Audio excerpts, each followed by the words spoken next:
일상 회복으로의 첫발 백신 접종이 우리나라에서도 시작됐습니다. 긴장 속에 백신을 맞은 접종자들은 코로나19 극복에 대한 희망을 내비쳤습니다. 기업에서 지켜보는 저희들도 굉장히 안타까웠는데 앞으로 이제 65세 이상 어르신들도 예방접종이 시작이 되고 가족들을 만날 수 있다는. 더불어민주당 윤리심판원 부원장 출신의 변호사가 술에 취해 대리기사를 폭행한 혐의로 경찰에 입건됐습니다. 피해를 입은 대리기사를 만나 당시 상황을 들어봤습니다. 단독 보도합니다. 술자리 문제로 대기 발령 조치된 박동주 전 서울 강남경찰서장의 술값을 경찰대 동기인 변호사가 대신 냈다는 의혹이 제기됐습니다. 건설업자와의 유착 의혹도 불거졌습니다. 단독 보도합니다. 가덕도 신공항 건설을 위한 특별법이 발의 3개월 만에 국회 본회의를 최종 통과했습니다. 민주당은 불가역적 국책 사업이 됐다고 평가했지만 내년 대선 이후 공항 추진이 무산될 수 있다는 우려가 벌써부터 나옵니다. 집중 분석합니다. 미국이 이란의 지원을 받는 시리아 민병대 시설에 대해 공습을 단행했습니다.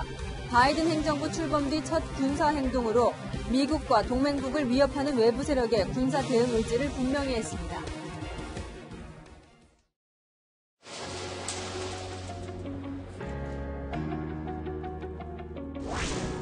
접종 시작할게요. 기분은 어떠세요? 좋아요? 1호라고 하니까 스타트잖아요. 어쨌든 사명감 같은 거 잘해야 되겠다. 저희 어르신들이 마음껏 자녀들과 면회도 할 수 있고 많은 분들이 빨리 불안감 떨치고 접종하는 걸 바라죠. 뉴스의 동정민입니다. 1호 백신 접종자들 모습 보셨는데요. 늦긴 했지만 일상으로의 회복, 그 첫 발을 뗐습니다. 그동안 바이러스와 맨몸으로 맞섰다면 이제는 방패라도 손해진 느낌이랄까요. 1호 접종자들은 요양병원 종사자 혹은 입소자들입니다. 현장 연결해서 오늘 잘 진행됐나 알아보겠습니다. 자, 김 기자, 지금 접종이 시작된 요양병원 앞에 있는 거죠? 네, 맞습니다. 제 뒤로 보이는 곳은 주로 노인분들이 입원해 계시는 요양병원입니다. 저녁 시간이지만 건물 전체가 불이 환하게 켜져 있는데요. 오늘 이곳에서는 긴장감 속에 종사자들에 대한 백신 접종이 이루어졌습니다.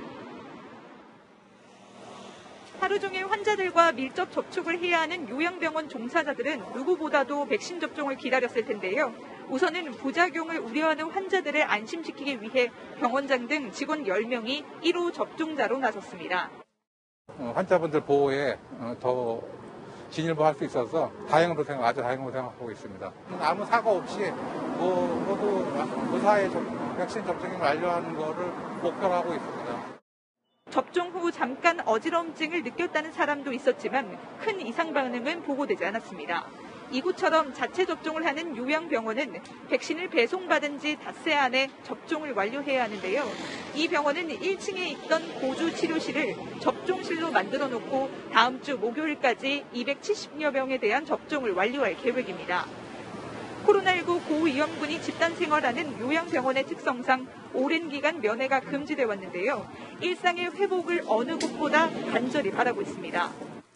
지켜보는 저희들도 굉장히 안타까웠는데 앞으로 이제 65세 이상 어르신들도 예방접종이 시작이 되고 가족들을 만날 수 있다는 그런 상당히 희망이 있다고 저는 생각이 들고 어르신들. 전국의 요양병원의 16만여 명에 대한 접종은 다음 주 안에 모두 완료될 계획입니다. 지금까지 성북 서울요양병원 앞에서 채널A 뉴스 김담비입니다. 실제로 주사를 맞으면 어떤지, 맞고 난 이후에 혹시나 부작용은 없는지 궁금해하시는 분들 많으신데요. 오늘 접종을 마친 사람들의 얘기를 직접 들어봤습니다. 이다혜 기자입니다. 긴장된 첫 백신 접종 순간.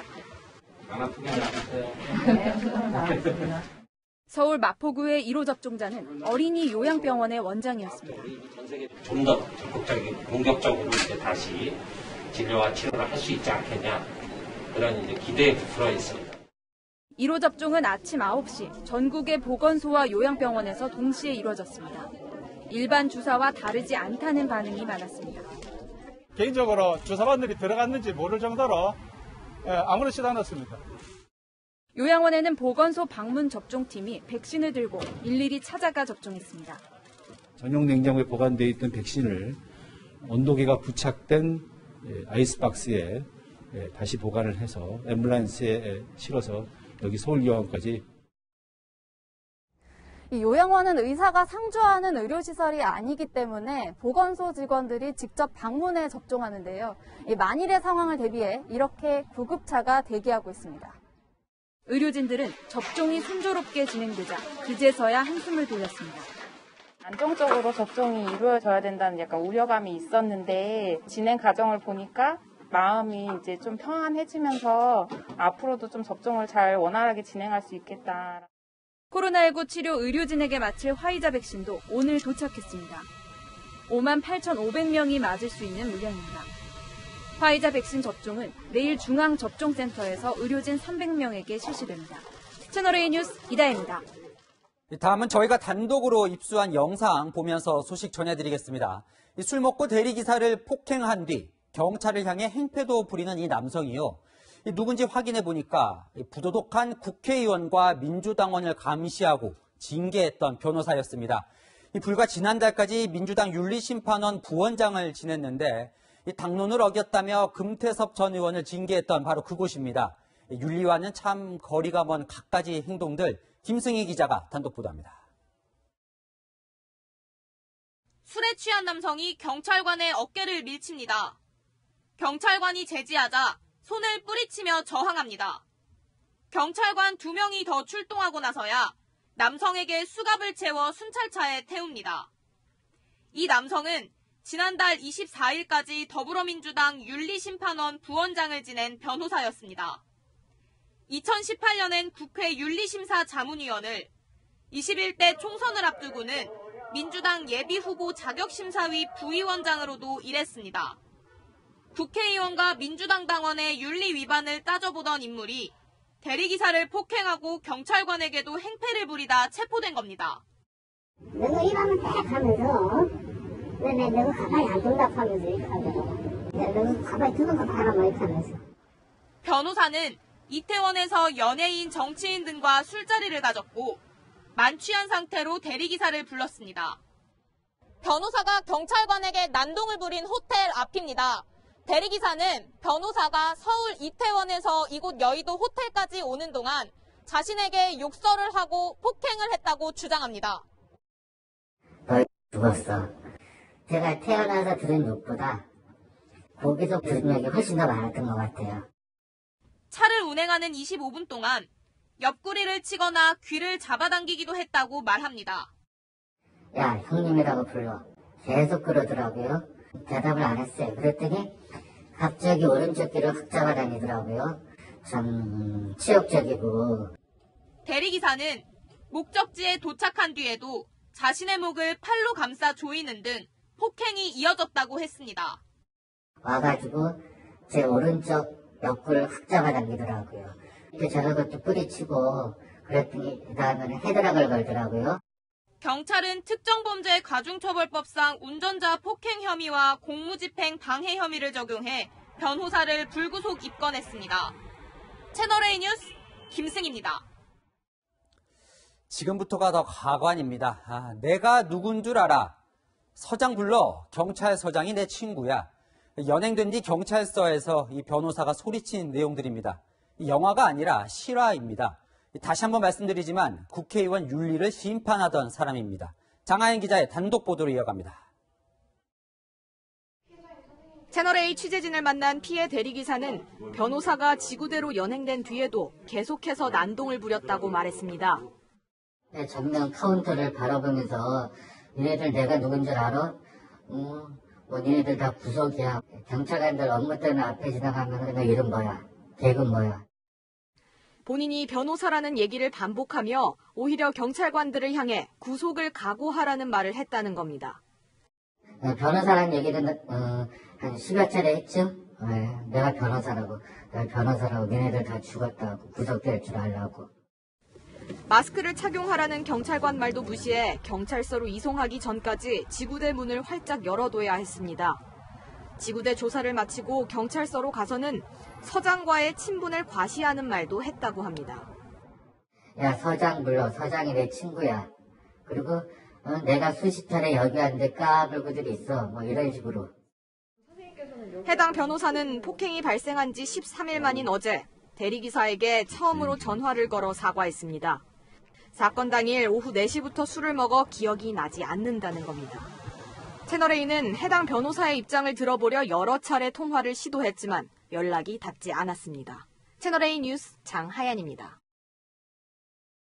저는 경찰의 대대적인 감찰이 시작된 뒤 보직에서 해임당한 전 서울 강남경찰서장 박동주 총경 관련 단독 보도로 이어갑니다.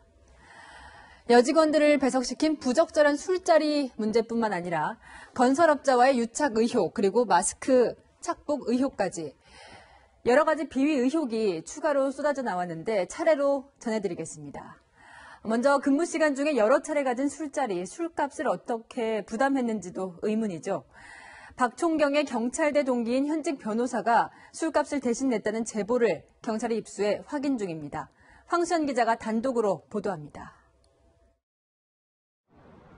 경찰 감찰 라인으로 접수된 제보에는 박동주 총경이 술자리를 가진 대략적인 시기와 장소가 적혀 있었던 것으로 알려졌습니다. 서울경찰청 지능범죄수사대장으로 근무하던 2019년과 2020년 사이의 기록입니다. 낮술과 저녁 회식 자리를 비롯해 술자리의 상당수는 지능범죄수사대 직원들과 함께였습니다. 그런데 직원들 외에 술자리에 동석했다는 변호사의 존재가 명시된 것으로 알려졌습니다. 박 총경과는 경찰대 동기로 경찰이 수사 중인 여러 사건을 수임해온 A 변호사입니다. 경찰은 제보 내용과 당시 지능범죄수사대에 근무했던 직원들의 진술 등을 토대로 A 변호사가 술값을 수차례 대신 지불했다는 정황을 확보한 것으로 알려졌습니다. 경찰은 청탁금지법 위반이나 변호사법 위반 가능성을 염두에 두고 조사를 벌이고 있습니다. 경찰 관계자는 당시 A 변호사가 지능범죄수사대가 수사 중인 사건을 수임했는지 여부에 대해서는 추가 확인이 필요하다고 밝혔습니다. 경찰은 박 총경이 자주 들른 음식점과 술집을 파악해 A 변호사의 술값 대납 여부 등을 확인하는 작업을 진행하고 있습니다.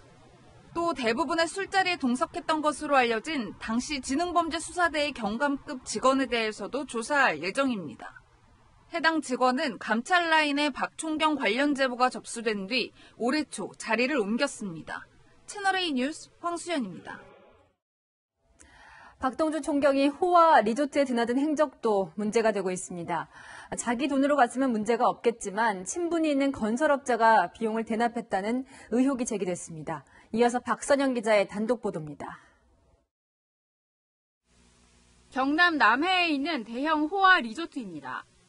골프장과 스파는 물론 여러 개의 고급 식당도 갖춰져 있습니다. 성수기가 아닌데도 인터넷에 올라온 이곳의 숙박 요금은 하루 50만 원이 넘습니다.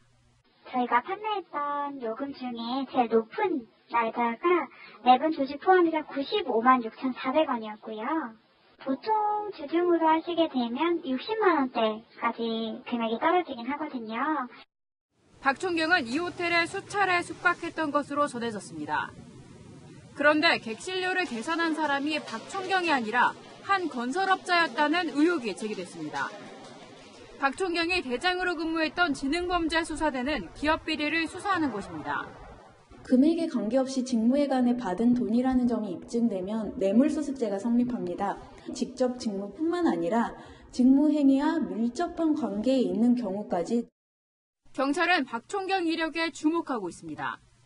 지능범죄수사대장으로 부임하기 직전까지 해당 리조트가 위치한 경남 남해 경찰서장을 지냈습니다. 경찰은 박 총경의 비위 의혹들을 정식 수사로 전환하는 방안을 검토하고 있습니다. 채널A 뉴스 박선영입니다. 박동주 총경은 강남경찰서장이 되기 전 사회적 이목이 쏠리는 사건을 수사하는 서울청 지능범죄수사대장으로 근무했죠. 지난해 수사 과정에서 입수한 마스크를 약사인 아내에게 빼돌렸다는 의혹까지 불거졌습니다. 경찰이 사실관계를 확인 중입니다. 김재혁 기자가 보도합니다. 여러 비위 의혹으로 감찰을 받고 있는 박동주 총경이 수사 과정에서 압수한 물품을 외부로 빼돌렸다는 의혹도 제기됐습니다. 지난해 서울경찰청 지능범죄수사대장으로 근무할 당시 대량으로 압수한 마스크를 약사인 자신의 아내에게 넘기라고 수사관들을 종용했다는 겁니다. 경찰청 감찰부서 관계자는 마스크와 관련된 의혹이 사실인지 확인하고 있다고 말했습니다. 당시 같은 부서에서 일한 수사관은 주변에 어쩔 수 없이 박 총경의 부당한 지시를 따라야 했다는 취지로 말한 것으로 전해졌습니다.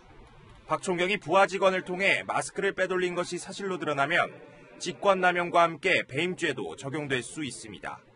빼돌리라는 지시를 했다면 업무상 배임에 해당이 되며 10년 이하의 징역이나 3천만 원 이하의 벌금에 처해질 수 있습니다. 채널A는 여러 의혹에 대해 박 총경의 입장을 들으려 했지만 연락이 닿지 않았습니다. 채널A 뉴스 김재혁입니다. 결국 강을 건넜습니다. 가덕도 신공항 특별법이 발의 석 달여 만에 국회 본회의를 통과했습니다. 예비 타당성 조사뿐 아니라 다른 국책 사업은 당연히 해야 하는 규제들 상당수를 면제해주는 법안입니다. 민주당은 희망 고문이 끝났다고 자축했지만 아무것도 묻지도 따지지도 않는다는 신조어 아무따 가덕도라는 비판도 나옵니다. 최수영 기자입니다.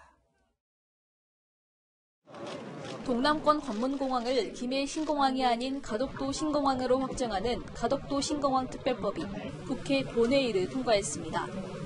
가결되었음을 선포합니다. 재석 229명 가운데 181명이 찬성했습니다. 민주당은 기권한 윤미향, 양이원영 의원을 뺀 재석 의원 144명이 모두 찬성했습니다. 국민의힘 의원 가운데 33명만 찬성했고 대구 경북 의원을 중심으로 16명이 반대, 10명이 기권을 했습니다. 공항 입지로서는 꼴찌인 가덕도가 특별법을 통해 새로운 입지로 지정되는 상황이 개탄스러울 따름입니다. 정의당은 선거를 40일 앞두고 거대 정당들이 매표 행위에 나섰다며 6명 전원이 반대표를 던졌습니다. 세계의 산을 바닷속에 집어넣어야 합니다. 더불어민주당이 주도하고 제1야당 국민의힘이 야합해 자행된 입법 농단으로 기록될 것입니다. 발의된 지 99일 만에 국회를 통과한 특별법은 신속한 사업 추진을 위해 예비타당성 조사 면제 등 관련 절차를 단축시키는 내용을 담고 있습니다.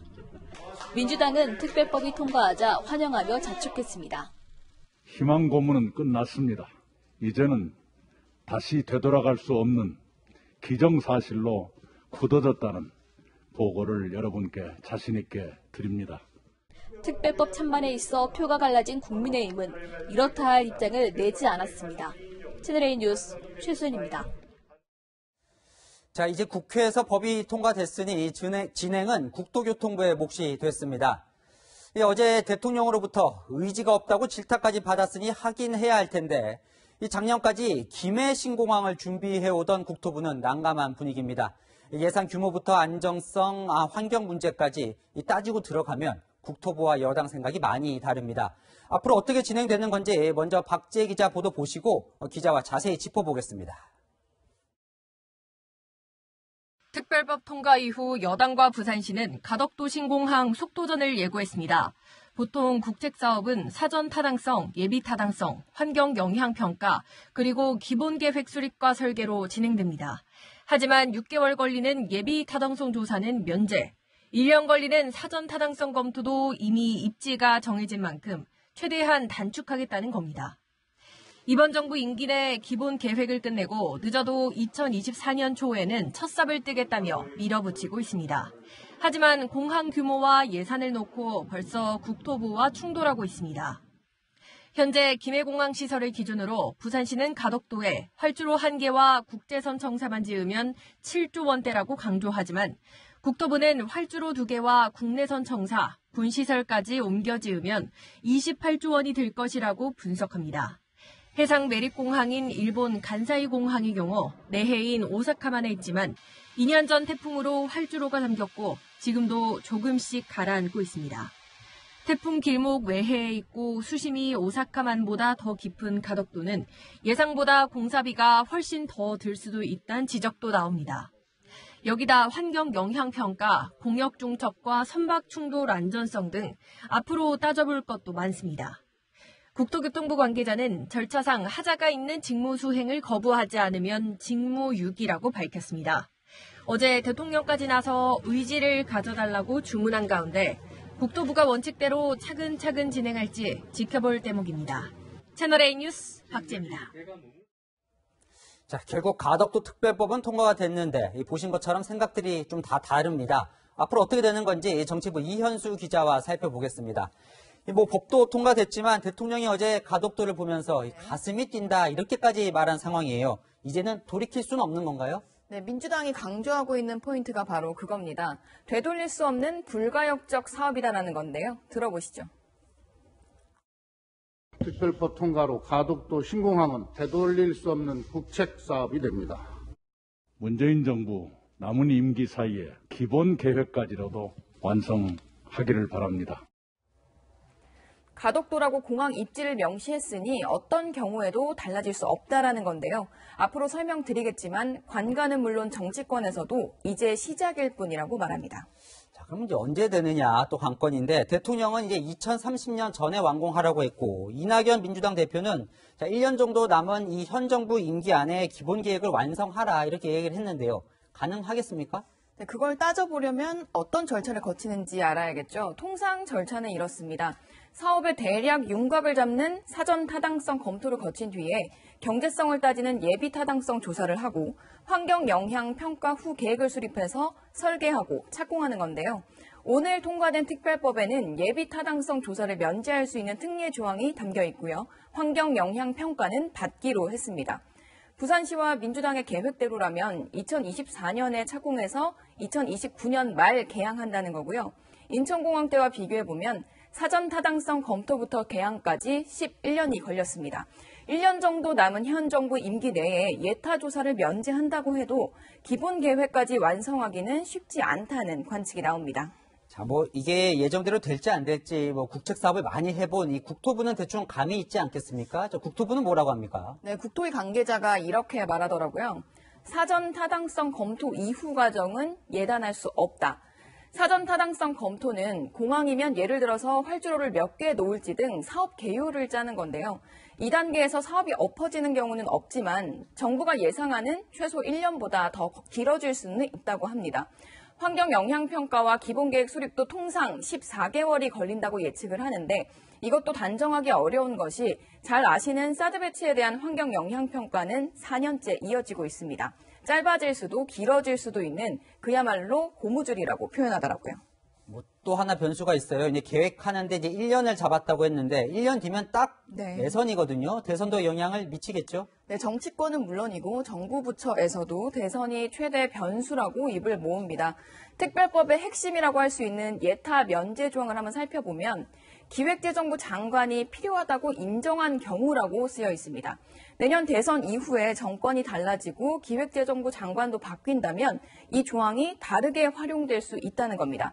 부처도 이를 모를 리 없겠죠. 부처 관계자들은 아무리 특별법이어도 단축에 한계가 있다. 월성 원전 수사권도 있어서 절차에 더 신경 쓸 것이라고 합니다. 자, 언론 보도 보면 이제 가덕도 주민들도 선거 때마다 속았다 이런 이야기들을 하던데 자, 결과는 다를 수 있을지 몰라도 출발은 이번에도 선거라고 봐야겠죠? 네, 모두 여야 모두 결국 선거 때문이란 점은 인정을 하고 있습니다. 민주당 의원들도 개인적으로 연락을 해보면 어제 대통령의 부산 방문도 선거 때문에 가신 것이라며 역대 정권들도 다 해왔던 거다 이렇게 말을 하고 있고요. 국민의힘도 선거 개입이라고 반발하는 쪽과 예쁘게 봐주자며 보궐선거를 신경 쓰는 부산 의원들까지 극명하게 갈라집니다. 이에 심상정 정의당 의원은 본회의에서 가덕도 사업이 문재인 정부의 4대강 사업이 아니라고 말할 수 있느냐고 비판했고 경실련은 문재인 정부표 매표 공항이라고 비판했습니다. 네, 여기까지 듣지요. 정치부 이현수 기자였습니다. 자, 김학의 전 법무부 차관의 불법 출국 금지 의혹과 관련해 피의자로 전환된 이성윤 서울중앙지검장 세 번째 소환 통보마저 응하지 않았습니다. 이 사건을 검찰이 아니라 공수처가 수사해야 한다는 게 불응하는 이유입니다. 이윤우 기자입니다. 김학의 전 차관 불법 출국 금지 의혹 수사를 무마했다고 의심받는 이성윤 서울중앙지검장은 오늘 검찰에 서면 진술서를 보냈습니다. 수원지검의 세 차례 소환 통보에 응하는 대신 서면으로 입장을 밝힌 겁니다. 하지만 수원지검 수사팀은 서면 진술서를 요구한 적이 없는 걸로 전해졌습니다. 이 지검장은 자신에 대한 수사권이 검찰이 아닌 고위공직자 수사처에 있다는 취지의 주장도 폈습니다. 그 근거로 검사의 혐의를 발견하면 공수처에 이첩해야 한다는 공수처법 조항을 들었습니다. 검찰의 소환 통보에 불응하는 게 법적 근거가 있다는 걸 강조하려는 걸로 보입니다. 하지만 신설기관인 공수처는 검사와 수사관 채용이 진행 중이고 검찰과 사건 이첩의 구체적 기준도 만들지 못한 상황입니다. 구체적인 기준은 논의는 안 됐습니다. 한편 이지검장은 2019년 검찰의 불법 출금 의혹 수사를 자신이 무마시켰다는 의혹에 대해선 당시 통상적 보고 절차에 따라 적법하게 지휘했다며 부인했습니다. 채널A 뉴스 이은우입니다. 국민의힘이 주최하는 서울시장 후보 경선 그 첫 번째 합동 토론회가 저희 채널A 스튜디오에서 열렸습니다. 이 100분 동안 미리 정해진 주제 없이 그러니까 공격도 방어도 예상치 못한 상태에서 격론이 벌어졌는데요. 자, 시민평가단은 나경원 후보가 잘했다고 평가했습니다. 이민찬 기자가 전해드립니다. 나경원, 오세훈 후보는 중도 성향 표심을 가져올 후보로 자신이 더 적합하다며 공방을 벌였습니다. 저의 단일화 의지는 아주 확고하다 이런 말씀을 드립니다. 나경원이 되면 단일화가 어렵다 이런 말씀을 하셨습니다. 어떤 취지셨나요? 본인 주장하시는 것처럼 본인은 짜장면 짬뽕 얘기하면서 나는 보수 본색이다 말씀하셨고 저는 중도 외연 확장. 제가 저를 낡은 이분법적으로 묻고 계시는 것에 대해서는 좀 자제해 주셔라. 선거에서 이기려면 중도의 마음을 잡지 않으면 스윙 보터들의 마음을 잡지 않으면 힘들다는 의미에서 자영업자와 소상공인에게 대출과 이자를 지원하는 나 후보의 공약에 실현 가능성에 대해서도 나를 세웠습니다.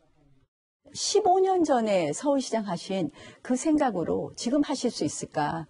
저 같으면요. 나라에 가서 돈 달라고 우리 기재부 장관한테 무릎 꿇어서라도 서울 시민을 위해서면 받아오겠습니다.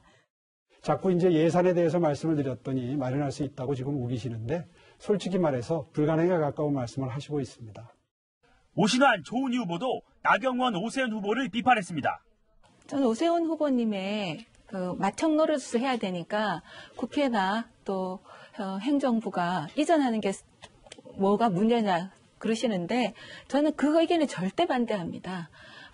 나경원 후보님은 사실상 그런 어떤 서울시에 대한 비전들을 제가 구체화해서 보기가 좀 어려웠는데요. 국민의힘은 다음 달 2일과 3일 여론조사를 거쳐 4일 서울시장 최종 후보를 발표합니다. 채널A 뉴스 이민찬입니다.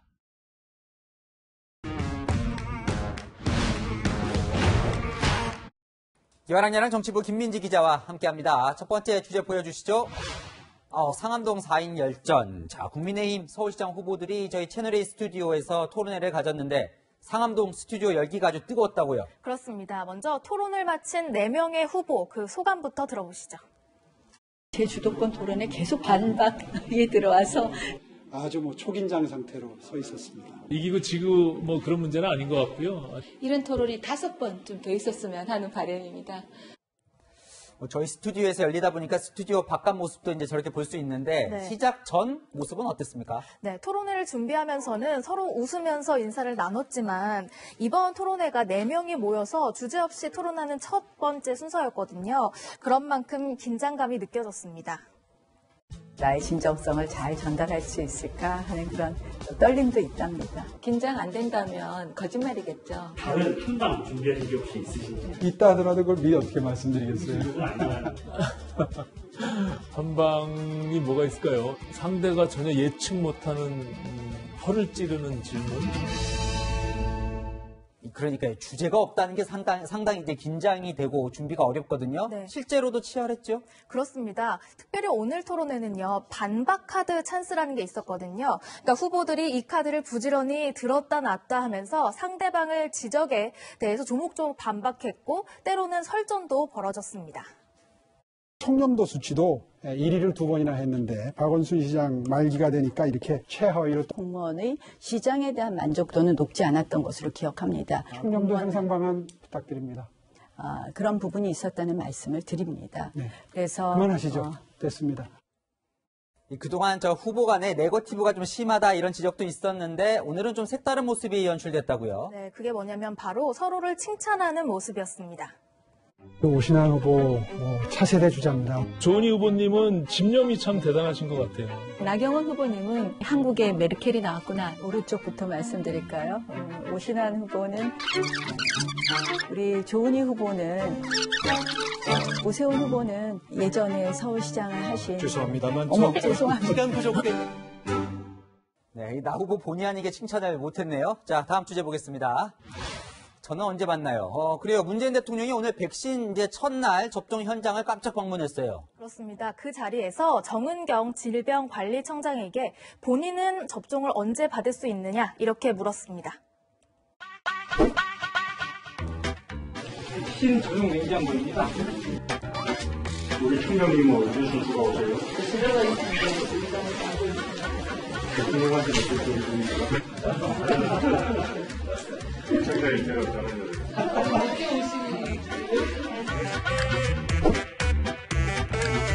백신이 아주 안전하다는 것을 국민들이 전혀 불안하실 필요 없이 빨리 많이 맞으시는 게 중요하다는 것을 많이 좀 알려주시면 좋겠습니다. 네, 대통령 1호 접종을 두고 그동안 여야 간의 설전도 벌어지고 했는데 정은경 청장 말로는 대통령이 좀 늦게 맞게 되나 보네요. 오늘 청와대는 이 순서가 늦게 오길 바란다는 정 청장의 발언을 국민이 불안해하는 상황이 오지 않길 바란다는 뜻으로 봐달라 이렇게 설명했습니다. 그러니까 이제 대통령이 빨리 맞으면 국민이 불안해하는 순간일 거다 이런 얘기군요. 네. 자, 그런 상황이 오면 안 되겠죠. 그렇습니다. 문 대통령뿐만 아니라 정세균 총리도 드디어 백신의 시간이라면서 백신을 본인처럼 오매불만 기다려온 세균도 없을 거라고 반가운 마음을 전했습니다. 네, 정 총리 이름이 또 이렇게 활용이 되네요. 그렇습니다. 자, 오늘 백신은 국민이 먼저 맞았습니다. 국민 먼저 생각하는 마음으로 백신 접종이 순조롭게 진행되었으면 좋겠습니다. 네, 이 백신이야말로 여야가 있겠습니까? 믿고 접종하라는 게 전문가들의 이야기입니다. 지금까지 여랑야랑이었습니다. 축구 스타 기성용에게 성폭행을 당했다고 폭로한 사람이 다른 사건의 폭행 가해자로 확인되며 오히려 궁지에 몰렸었죠. 오늘 다시 명백한 증거가 있다며 기성용 측을 압박했습니다. 강병규 기자입니다. 기성용이 어제 다시 한번 논란에 대해 직접 부인하자 폭로자 측 변호사는 즉각 반박했습니다. 충분하고 명백한 증거를 가지고 있다는 겁니다. 최소한의 인격권 보장을 위해 기성용과 FC 서울에만 증거를 제출하는 게 원칙이라면서도 사실을 덮으려는 비도덕적 행태가 계속된다면 증거를 공개할 것이라고 경고했습니다. 기성용 측의 회유 정황이 담긴 70통의 녹취가 있다고도 했습니다. 유사 성행위를 강요하지 않은 날이 있는데 당시 상황을 생생히 기억하고 있다며 신빙성을 강조했습니다. 기성용으로부터 피해를 당했다는 A씨와 B씨가 다른 학교 폭력 사건에선 가해자로 지목돼 사과했습니다. 이들은 당시 엄한 징계 및 처벌을 받았다고 해명하면서 본질은 기성용의 성폭행이라고 지적했습니다. 또 기성용 측으로부터 정정 보도문을 내라는 요구를 받았다고 했습니다. 이 때문에 피해자들이 정신적으로 괴로워하고 있다는 겁니다. 이거는 너무 큰 상을 건드린 게 아닐까. 이 한국이라는 나라가 그렇잖아요. 돈 있고 백 있고 하면은 그 기성용이라는 선수한테 얼마나 많은. 한편 FC 서울은 증거물을 전달받은 적이 없다고 밝혔습니다. 기성용의 에이전트사는 악의적 행태에 경악을 금치 못한다며 법적 대응을 예고했습니다. 채널A 뉴스 강병규입니다. 2명의 차량 터리범들 휴대전화를 흘리고 가서 경찰에 붙잡혔습니다. 그런데 촉법 소년이라 처벌도 보상도 어렵습니다. 구자준 기자가 보도합니다. 늦은 밤 작은 체구의 남성 2명이 차량 앞을 서성이더니 차 문을 열고 안으로 들어옵니다.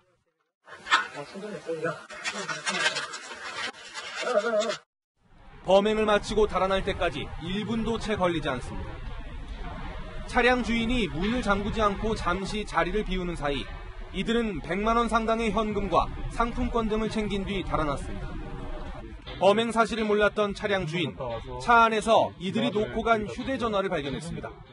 모르는 사람 휴대폰이 옆에 사이드에서 벨소리가 울려서 알았고 그때 이제 제 지갑이랑 충전기가 없어진 거를 그때 알았죠. 신고를 받은 경찰은 휴대전화를 찾으러 오라고 유인했고 범행 30분 만에 이들을 붙잡았습니다.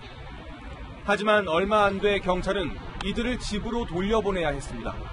만 13살 중학생이어서 촉법 소년에 해당되기 때문입니다. 이들은 훔친 돈을 모두 썼다고 진술했는데 피해자는 지금껏 보상 한 푼 받지 못하고 있습니다. 오셔도 뭐 봤는데 별말 없고 그 민사소송을 준비해서 그거를 그렇게 해야 이제 피해액을 보상받을 수 있다고 하더라고요. 만 14살 미만 촉법소년의 범행 건수는 해마다 늘고 있습니다. 살인 등 강력범죄를 저질러도 현행법상으론 최장 2년간 보호 처분이 전부입니다. 강력범죄의 경우 나이 상관없이 처벌할 수 있도록 하거나 촉법소년 연령을 낮추는 등 개선이 필요하다는 지적이 나옵니다. 채널A 뉴스 구자준입니다. 네, 이번에는 시청자가 보내주신 제보로 취재한 뉴스입니다. 이른바 N번방 사건 이후 불법 촬영물에 대한 경각심이 높아졌죠. 그런데 언론사 이름을 본떠 운영하고 있는 불법 촬영물 유통 사이트가 존재하는 것으로 확인됐습니다. 접속 주소만 바꿔가며 차단을 피해 돈벌이를 하고 있습니다. 서채리 기자입니다. 누적 방문자 수가 260만 명이 넘는 한글로 된 성인 사이트입니다. 사이트 이름도 국내 한 일간지 이름을 모방했습니다. 이 사이트 특정 게시판에는 여성을 촬영한 불법 촬영물이 거의 매일 올라옵니다. 국내 병원이나 회사 등에서 몰래 찍은 영상은 물론 주택 내부 CCTV 영상 등을 유료 회원들이 내려받을 수 있게 올려놨습니다. 영상 속 여성 중에는 얼굴이 그대로 노출된 경우도 있습니다. 영상에 나온 여성들이 그냥 일반 일상생활이나 직장을 다니시는 여성분들이어서 그것도 되게 충격적이었고. 국내 주요 포털 사이트가 접근을 차단했지만 해외 검색 사이트를 통해 접속이 가능합니다. 해외 서버를 두고 접속 주소를 수시로 바꾸는 방식으로 차단 조치를 빠져나가고 있는 겁니다. 사이트에 대해서도 우리가 삭제 시정 요구를 하는데 요거는 결국 주소를 바꿔가면서 피해가 아니는 거죠. 방심위 측은 관련 소위원회가 열리는 대로 문제의 사이트 접속을 차단하겠다고 밝혔습니다. 채널A 뉴스 서채리입니다. 이라크의 미군 기지가 공격을 받은 지 열흘 만에 미국이 시리아 민병대 시설을 전격 공습했습니다. 바이든 행정부의 첫 군사 행동입니다. 황아람 기자가 보도합니다. 미국이 이란의 지원을 받는 시리아 민병대를 겨냥한 공습을 단행했습니다. 바이든 대통령 취임 후 첫 군사작전입니다. That target was being used by the same Shia militia that conducted the strikes. 미 국방부는 최근 미국과 연합군 요원을 향한 공격과 위협에 대응한 것이라고 설명했습니다. 지난 15일 로켓탄 공격을 받은 이라크 에르빌 미군 기지에서 민간인 1명이 숨지고 군인 등 9명이 다치자 응징하겠다는 뜻을 명확히 보여준 겁니다. 시리아 인권관측소는 군수물자를 싣고 오던 트럭 세대가 미군의 폭격을 받아 친이란 민병대 중 최소 17명이 숨졌다고 전했습니다. 지난 22일 미국 대사관이 있는 이라크 바그다드 그린존 공격도 이란 지원을 받는 시아파 민병대가 주도했다고 미군은 보고 있습니다. 이란은 미국과의 핵협상을 앞두고 제재 해제 등을 요구하며 대립하고 있습니다. 바이든 행정부가 미국과 동맹국을 위협하는 외부 세력에 군사 행동도 서슴지 않는다는 점을 보여주면서 북한 등 다른 적대국에도 경고의 메시지를 전했다는 관측도 나옵니다. 채널A 뉴스 황아람입니다. 미국 LA 한인타운 한복판에서 한국계 남성이 무차별 폭력을 당했습니다. 미국에서는 이렇게 코로나 이후 인종 혐오 범죄가 확산되고 있는데 한국계 연방하원 의원은 한인 밀집 지역의 피해가 유난히 크다고 분석합니다. 김정한 특파원입니다. 눈 아래가 시퍼렇게 멍들었고 코뼈가 부러졌습니다. 미 공군 예비역인 한인 2세 데이니 김 씨는 LA 한인타운에서 히스패닉계 남성 2명에게 무차별 폭행을 당했습니다. Started calling me Ching Chong, Chinese virus, just all sorts of nasty stuff. They eventually struck me on my face. I fell down to the ground. 코로나19 확산 뒤 아시아계를 겨냥한 범죄가 급증한 가운데 중국계에 이어 한인 피해가 두 번째로 많았습니다. 한국계 미셸 박스틸 연방하원 의원은 캘리포니아와 뉴욕 등 한인 밀집 지역에서 범죄가 집중됐다고 설명했습니다. 전국적으로 그냥 얘기 들은 것만 3,000개가 넘고 캘리포니아 같은 경우는 그 전체 3,000개의 43%를 차지를 해요. 뉴욕이라든지 캘리포니아라든지 모든 비즈니스를 다 닫은 스테이트에서 이런 문제가 더 많이 일어나거든요. 교민들의 불안도 커져갑니다. 증오 범죄 때문에 사람들이 좀 불안하면서 총기 구입을 많이 하는 것 같아요. 이런 가운데 미 의회에선 스틸 의원 주도로 이 증오 범죄를 규탄하고 신속한 조사에 착수하며 가해자들에게 반드시 법적 책임을 묻도록 촉구하는 초당적 결의안을 발의했습니다. 워싱턴에서 채널A 뉴스 김정환입니다.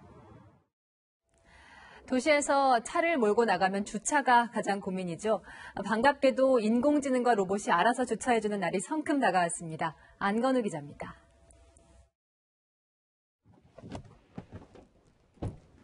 주차는 했는데 이렇게 내리기 어려운 상황 한 번쯤 경험해 보신 적 있으시죠? 이제 이런 공간에도 주차를 할 수 있는 방법이 생겼습니다. 운전자는 주차장 입구에 차만 놓고 가면 됩니다. 모든 건 인공지능 주차 로봇이 알아서 합니다. 바닥면의 QR코드를 따라 적당한 주차 공간을 찾아 차를 옮겨줍니다. 운전자가 없어도 되니까 타고 내릴 공간도 필요 없습니다. 제자리에서 360도 회전도 가능해 평행 주차는 물론 평소에 엄두도 못 냈던 모퉁이 틈새 공간에도 주차할 수 있습니다. 발레 파킹 이용도 가능합니다. 로봇을 할 경우에는 최대 30% 이상 증가하는 큰 효과를 볼 수 있고요. 주차 로봇은 오늘부터 경기도 부천시 스마트 주차장에서 업무를 시작합니다. 이제는 그런 규정들이 없었습니다. 규정이 없었음에도 불구하고 이런 사업을 할 수 있도록 산업부에서 규제 샌드박스를 통해서 우선 실증 사업을 할 수 있도록 허가를 했습니다. 정부와 로봇 업체는 부평 먹거리 타운까지 확대 테스트한 뒤에 앞으로 공항과 백화점까지 로봇 발레 서비스를 활용할 계획입니다. 채널A 뉴스 안건우입니다. 겨울 대표 과일 손이 노래지도록 까먹는 귤이 생각납니다. 그런데 최근에는 봄철 과일인 딸기가 귤을 제쳤습니다. 김유빈 기자가 이유를 알아봤습니다. 그대로도 먹고 각종 음식에도 별미처럼 입맛 돋우는 역할을 하는 딸기. 딸기는 지난 석 달 동안 300억 매출을 넘기며 전체 식품 2위, 과일 중에선 매출 1위를 차지했습니다. 겨울 과일의 제왕인 귤마저도 제친 겁니다. 품종 개량으로 예전보다 더 커지고 달고 무르지 않게 단단해지며 인기를 끌고 있습니다. 많은 딸기 농장들이 80% 정도는 국산 딸기 대표 품종인 서량을 재배하고 있습니다. 여기 대부분 또 서량인데요. 옆에 보시면 곳곳에 개량된 품종의 딸기가 있습니다. 바로 킹스베리인데 크기가 무려 제 손바닥만 합니다. 특대형 사이즈의 독특한 복숭아 향이 특징입니다. 작년부터 조금씩 하다가 올해 좀 더 많이 심어봤어요. 한 가지 품종에서 다품종으로 여러 가지 품종을 하려고. 가격이 개당 2,000원 정도지만 킹스베리를 처음 먹어본 사람들은 놀라움을 감추지 못합니다. 복숭아를 합쳐놓은 것 같은 그런 신기한 맛이 나네요. 달걀만한 크기의 아리향, 달콤한 향을 자랑하는 금실 등 소비자 입맛에 맞춰 딸기는 계속 변신하고 있습니다. 점점 이제 맛있게 딸기를 재배를 하다 보니까 다른 과일을 제치고 딸기가 소비가 점점 느는 거로 생각되어지고 있습니다. 해외에서도 한국 딸기가 인기입니다. 특히 품종을 개량한 한국 딸기가 베트남과 인도네시아에선 현지 딸기의 6배 가격으로 팔리고 있습니다. 품종 개량한 K딸기가 전 세계로 뻗어갈 수 있을지 주목됩니다. 채널A 뉴스 김유빈입니다. 서울은 오후 5시부터 보름달이 떠오르기 시작했습니다. 이번 정월 대보름달은 완전히 둥근 달은 아닌데요. 완전히 둥글게 되는 것은 해와 지구, 달이 일직선이 되는 때입니다. 오늘보다는 내일 저녁 6시 16분 무렵에 뜨는 달이 조금 더 둥글 전망입니다. 오늘 낮에는 외투가 덥게 느껴질 정도로 포근했는데요. 주말 내내 4월 상순 초봄만큼 따뜻하겠고요. 일교차는 10도 이상으로 크게 벌어져서 아침 저녁으로는 쌀쌀하겠습니다. 토요일인 내일은 전국이 대체로 맑겠고 일요일 오후부터는 차차 흐려져서요. 3일절인 월요일과 화요일 사이에는 전국에 건조함을 달래줄 비와 눈 소식이 들어있습니다. 남해안과 제주에는 강풍특보가 발효 중인데요. 일요일까지 최대 초속 25m의 강풍이 몰아칠 텐데 이 정도면 몸을 제대로 가누기가 어렵고 차량 운전도 위험한 정도입니다. 각종 안전사고에 철저한 대비가 필요하겠습니다. 날씨였습니다. 야, 내 새끼로 태어나게 한 게 미안하다는 마음밖에 없어요. 얼마 전 전해드린 저희 보도인데요. 내 아이가 맞다고 DNA 검사로 증명을 해도 결혼하지 않은 나홀로 아빠의 아이는 그림자처럼 살아야 했습니다. 출생신고를 못해 병원도 학교도 갈 수가 없었죠. 언론이 불합리하다 지적을 하자 오늘 국회가 법을 고쳤습니다. 이 단 2개의 조항만 고쳤으면 될 일을 참으로 먼 길을 돌아왔습니다. 여러분의 편에 서서 한 발자국 더 나가겠습니다. 오늘 뉴스 여기까지입니다. 내일도 뉴스입니다.